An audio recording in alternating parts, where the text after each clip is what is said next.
Bienvenue sur le rocher.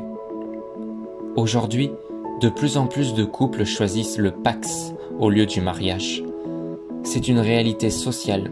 Certains le voient comme plus simple, plus rapide ou moins engageant que le mariage civil ou religieux. Mais pour nous, chrétiens, une question se pose. Quelle place la Bible donne-t-elle à ce type d'union ? Est-ce simplement une formalité humaine ? Ou bien existe-t-il une vision plus profonde et spirituelle que Dieu attend de nous ?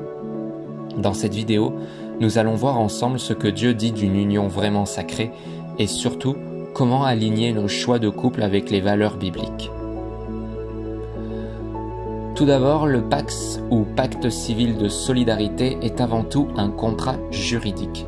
Il a été pensé par la société pour organiser la vie commune, donner des droits aux couples, simplifier certaines démarches administratives. Sur le papier, c'est pratique. On parle d'impôts communs, d'héritage, de logement. Mais spirituellement, il n'y a aucun engagement devant Dieu. Le problème, c'est qu'un Pacs se signe rapidement et se rompt tout aussi facilement. Une simple déclaration suffit pour le briser. La Bible, elle, présente l'union entre un homme et une femme, non pas comme un contrat révisable, mais comme une alliance durable et sacrée. Et c'est là que la différence est fondamentale. Ce que le monde voit comme une formalité, Dieu l'élève au rang d'alliance spirituelle. Dès les premières pages de la Bible, Dieu définit le mariage dans Genèse chapitre 2 au verset 24. L'homme quittera son père et sa mère et s'attachera à sa femme et ils deviendront une seule chair. Cette union n'est pas juste une cohabitation, c'est un lien spirituel et physique indissoluble. Plus tard, Jésus lui-même rappelle cette vérité dans Matthieu chapitre 19 au verset 6. Ainsi, ils ne sont plus deux, mais une seule chair. Que l'homme donc ne sépare pas ce que Dieu a uni. Le mariage biblique, c'est une alliance, une promesse scellée devant Dieu, où deux personnes s'engagent non seulement l'une envers l'autre, mais aussi devant leur Créateur. Contrairement à un contrat humain qui peut se rompre à tout moment, l'alliance biblique a une dimension éternelle et spirituelle. Elle reflète même l'amour de Christ pour son Église. Alors, quelles sont ces valeurs qui distinguent une union biblique d'un simple contrat civil ? La fidélité ? Dieu nous appelle à une fidélité durable, pas conditionnée par nos émotions ou les circonstances, une fidélité qui persévère dans les bons comme dans les mauvais jours. La sainteté.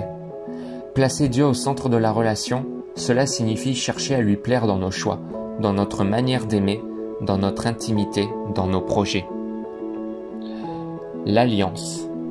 Le mariage n'est pas seulement une décision humaine, c'est une promesse sacrée devant Dieu. C'est une déclaration spirituelle. Seigneur, nous voulons que tu sois le fondement de notre couple. L'amour sacrificiel.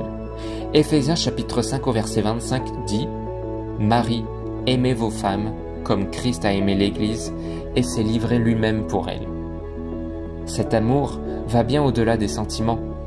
Il implique le sacrifice, le pardon, le service, le don de soi. Ces valeurs sont le socle d'une union solide parce qu'elles reposent non pas sur des émotions passagères, mais sur l'amour divin. Alors, que faire si tu es chrétien et déjà pacsé ? Tout d'abord, sache que Dieu ne condamne pas. Son but n'est pas de te rejeter, mais de t'inviter à grandir, à aligner ta vie sur sa vérité. Tu peux prendre la décision de transformer ton Pacs en mariage. Cela ne veut pas dire jeter ton histoire, mais la renforcer. Passer d'un contrat humain à une alliance spirituelle en disant à Dieu « Seigneur, nous voulons que tu sois le centre de notre union. » Même avant le mariage, le plus important est de vivre dès maintenant une relation qui honore Dieu. Cela passe par la fidélité, la prière en couple, la recherche de la sainteté et le choix de mettre Christ au centre de votre vie commune. Dieu regarde au cœur. Il voit ton désir d'honorer son plan. Et il bénira chaque pas que tu fais dans ce sens.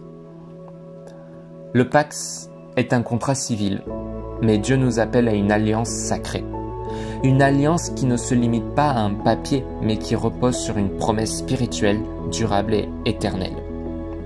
Si tu veux une union solide, spirituelle et bénie, invite Dieu à être au centre de ton couple.